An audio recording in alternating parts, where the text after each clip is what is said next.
Hello and welcome. This is going to be the first of Path of the Empress, Step 17.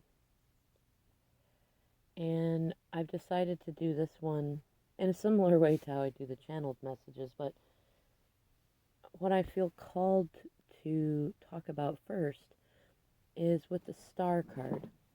And there are many meanings to the star card, just as there's many meanings to all the cards. Though right now, what feels mm, I want to say partly most prudent to focus on, and partly something that a lot of us, well, we work on it, but it's something we circle back to a lot, which is believing in miracles. Being able to wish on a star and actually believe that it can come true. And especially when it comes to twin flame relationships, and getting to a place where, well, it's funny because we need to get to a place to where we no longer need our twins and enjoy our time on our own, just like we would in any other relationship. That any relationship is a cherry on top, though there's no denying that we always feel that call to want union with our twins. And in order to get there, one of the biggest blockages that most of us have, especially in the beginning, but trust me, it still happens later on, is we have a hard time releasing the old story and really healing and releasing the the pain body that has built up in us from things that we've done, from things that our DMs have done, from things that others have done, and really allowing ourselves to believe that change, like miraculous kind of change, can actually happen. And just like with any form of manifesting, and twin flame relationships are so much about manifesting, and a lot of it is the universe teaching us how to manifest. And in order to manifest, you must first believe before you see. And as you think about what you want, if your vibration is waffly, like you're like, I want my DM, but I don't want him doing this and doing that and hurting me and juggling and going in and out, well, guess what? You're manifesting at that point. You're not truly believing in the miracle. You're not truly believing that your DM can come back to you without all the shadows, without all the immaturity.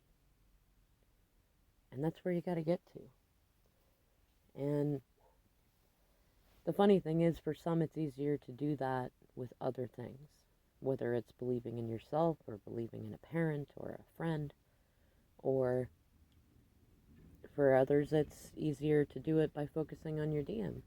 And then by learning that with your twin, you're able to take that and do that with other things that you want to manifest.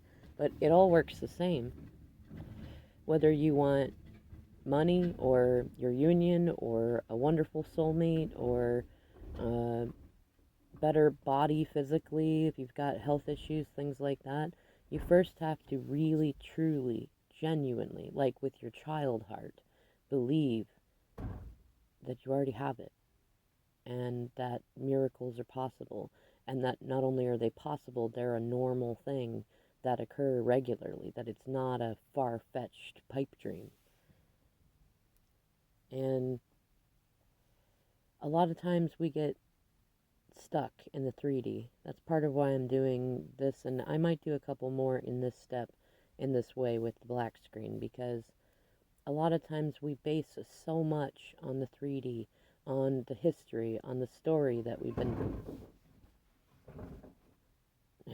Well, I guess I can't pause this, so somebody is taking out the garbage outside. So that's interesting though, because that's part of this then, that we really have to just gather up the garbage in the old story that we keep telling ourselves, whether it's I'm not being chosen, or he or she's just being immature, or this is never going to happen, or even something as simple as I miss them, or they're not communicating with me.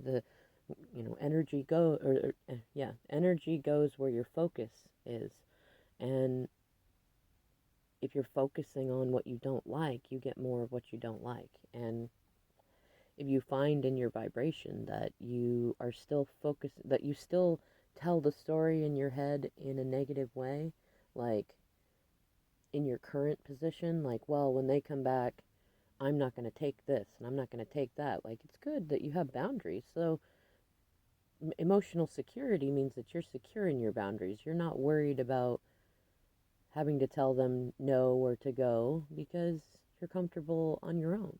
And you can easily say, nah, I'm not up for that, and not worry about them running away again. Like, if they do, fine. If they don't, fine. And you're not focused on that part of the story. You're focused on the hawk's eye view, the overall, that these little moments are like a 2,000 piece jigsaw puzzle that, yeah, it took effort to find all the corners and the middle pieces and to put them all together. Though you know you're going to do it, you got the picture on the box. You got the vision in your mind of union as a healthy, emotionally secure, fun, joyfully amazing thing. And spirits provided you with that. You and your twin provided each other with that when you chose to be twin flames before this lifetime. It's already there. It's already painted. You're just finding all the cooperative components. You're just allowing them to come in, allowing yourself to stand up from the table and look at the overall puzzle and go, okay, there's some pieces missing over there, and go through the pile and find them. And that's what this work is. That's what these steps are.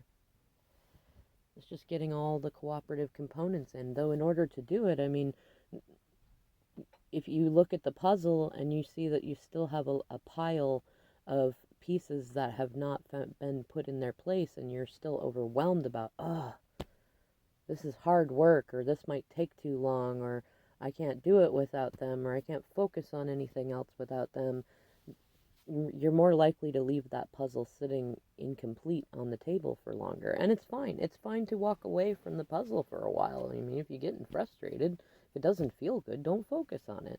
Focus on something else. Butterflies, roses, ladybugs, do a doodle, whatever you got to do.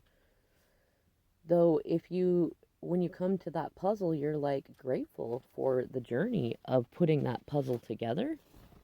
And you're like, man, I love it. Each time I come in, whether I find 3 pieces that fit or 20 pieces that fit, I know that I'm closer to having this puzzle complete.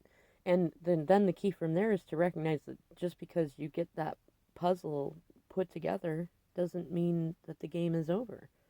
You put it back in the box and you shake it up and you do it again, or you pick a new puzzle and you do it again. This is most of what goes on in life. Like, getting to union isn't the end of your journey. In fact, it's more of a big beginning. Like, you're already beginning now, especially if you're following steps like these and listening to other readers and coaches and listening to spirit and your intuition more than anything else. Though,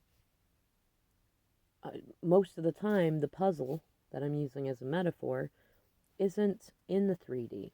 It isn't, at least not at first. We can pull it into the 3D. This is why I encourage journaling and things. Write down your dreams, write down daydreams, write down your intuitions that come in, write down the contrast between what reality shows and what your heart is telling you that you know for sure.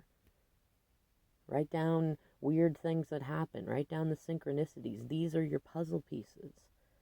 And the thing is, though, you're not going to see those and really trust them and bring them in and allow them in, because it's not a bringing them in. You can't force them to come to you. You can only allow them to come to you.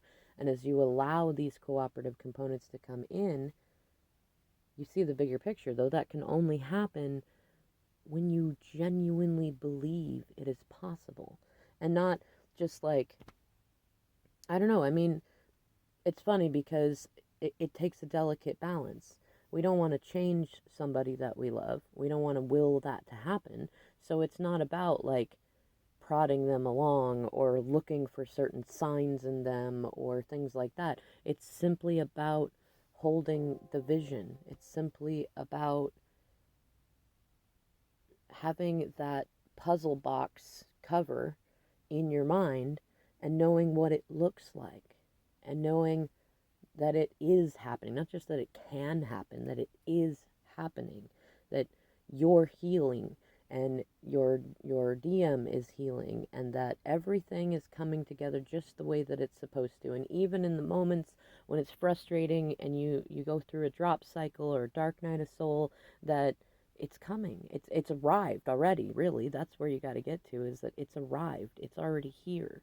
And the more that you practice that, the more regular it becomes. And the more you rewrite the story and you get yourself into a vibration of recognizing that if you can believe that your DM can heal and without any of your help or prodding or anything in whatever learning situation they're in, then you get to the point where you can believe that in yourself, that you can change any situation that you're in. And that's when you really start choosing yourself and not over focusing on what your DM is doing. And that's when the fun miracles really start coming in because you're not forcing anything, you're allowing it to come in. Though, in order to get there, you really got to trust your intuition and the 5D and the synchronicities over what's going on in the 3D because the 3D is full of old momentum. And this is a lot of times why Spirit encourages us to look away from the 3D and will create blockages and barriers between us and our twins because if we see them going through their drop cycles and up cycles, we get caught up in it. And that, I mean, that's not bad. We need that sometimes. But our job, not job, our choice is that we can focus on what we know is true and recognize that sometimes it's easier to do that when we don't, when we're not observing the 3D. Especially because twin or not, you and your twin are going to have different ways that you get to the same place. And more importantly, you don't need to know how or why that works. I'm trying to help with some of the hows and the whys and stuff like that, though there are things that even if I could answer them, I get strong intuition not to. And so I don't, because I trust that. And sometimes later it comes that it's time to share it, and other times it's never time to share it. So I go with that. And trust me, it took me some time to be able to get to that place.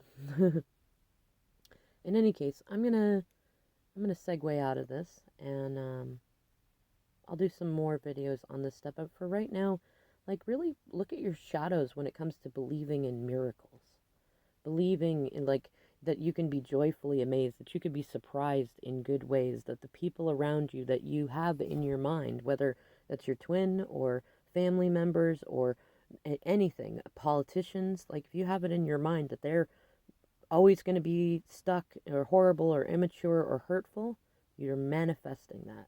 You're not believing in miracles. Get to that place. Write it out. Do the shadow work. Allow it to unravel you. All right, everybody. Thank you for listening, and I'll catch you in the next video.